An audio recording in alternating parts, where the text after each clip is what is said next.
Samajwadi party के राष्ट्रीय महासचिव आजम खान ने दिल्ली में उपचार के बाद रामपुर वापस लौटकर मीडिया से बात की। जेल में धीमा जहर दिए जाने के आरोप पर उन्होंने स्पष्ट किया कि उनकी बात को गलत समझा गया। उन्होंने कहा, जब मुख्तार अंसारी की मौत की खबर आई और ये कहा गया कि उन्हें धीमा जहर दिया गया था, तब से वो खाने पीने के मामले में सतर्क हो गए। उन्होंने बताया कि वो जेल में क्या खाया पिया करते थे। आजम खान ने कहा, वो खाने को लेकर बेहद सावधान हो गए थे। वो दिन में एक और रात में आधी रोटी ही खाने लगे थे और साथ में कुछ नहीं खाते थे, सिर्फ नींबू के अचार के साथ रोटी खा लेते थे। आजम ने बताया, जेल की कोठरी में उनके आसपास कोई नहीं आता था, इंसान का नामो निशान नहीं था। ऐसे में वो बीमार हो गए। आजम ने कहा कि उन्होंने कभी ये नहीं कहा कि उन्हें स्लो पॉइजन दिया जा रहा है, लेकिन वो बेहद सतर्क हो गए थे। उनका कहना था कि रातों को उन्हें नींद नहीं आती थी। वो जेल की कोठरी में अकेले तन्हा रहा करते थे और इसी वजह से उनकी सेहत खराब होती चली गई। आपको बताते चले, आजम खान 23 सितंबर 2025 को रिहा होकर रामपुर पहुंचे थे। 24 सितंबर को इलाज के लिए दिल्ली के सर गंगाराम अस्पताल में भर्ती हुए थे।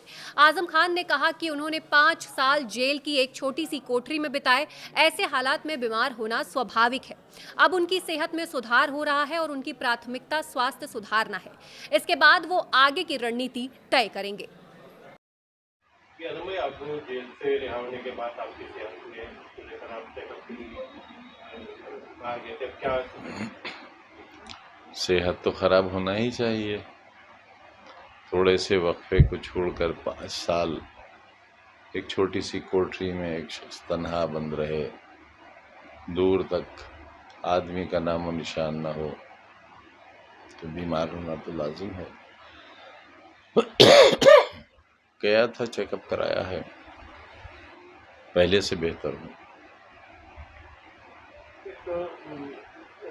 सिटी का ट्वीट वायरल हो रहा है, उसमें ये कहा जा रहा है कि जेल में स्लो पॉइजन आपको अब्दुल आजम को दिया जा रहा था, ये क्या बात है? नहीं, शायद उनके कुछ समझने में गलती हुई।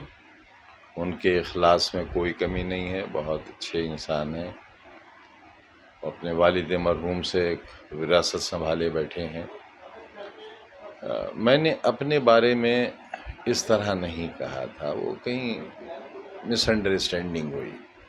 मैंने ये बताया कि जब टीवी पर और अखबारों में मुख्तार अंसारी साहब के इंतकाल की खबर आई और ये भी खबर चली कि कहीं ऐसा हुआ कि उनको स्लो पॉइजनिंग की गई, तो उस खबर से मुझ पर यह असर हुआ कि मैं खुद बहुत मोहतात हो गया। खाने पीने के मामले में खुद बहुत मोहतात हो गया, ताकि कहीं ऐसी कोई बात मेरे साथ ना हो जाए। ये बात थी, वो उस तरह नहीं थी, कहीं समझने या समझाने का थोड़ा। अच्छा है आपने ये सवाल कर लिया ताकि इस बात की वजाहत हो सके। कहा गया कि उसमें जेल से खाना बंद कर दिया गया, खुद खाना बनाना ना, खुद तो खाना बना ही नहीं सकते थे। हाँ, ये ज़रूर था कि मैं दोपहर में बस एक जो बहुत पतली सी रोटी होती है तो वो लेता था, एक में से आधा या पौना टुकड़ा रात को लेता था और कोशिश करता था कि वहीं मैं वक्त गुजारने के लिए नींबू से अचार बना लेता था, तो मैं उससे खा लेता था उसे। मौजूदा जो हालात है। अब देखिए, फ़िलहाल तो प्रायोरिटी इस बात की है कि मेरी तबीयत ठीक हो, सेहत ठीक हो और मैं अहबाब से राब्ता करके उनके जज्बात को जानने और समझने की कोशिश करूँगा। यादव का प्रोग्राम है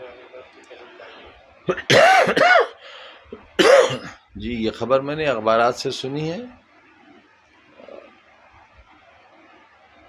तो ये एक गरीब का गली में एक गरीब का घर है बरसात में, जिसके घर के अंदर 2-2.5 फीट पानी खड़ा रहता है, तो मेरी इज्जत अफजाई होगी। कोई भी बड़े आदमी अगर तशरीफ़ लाएंगे तो वही नहीं, कोई भी बड़े आदमी जो मेरी इज्जत अफजाई होगी।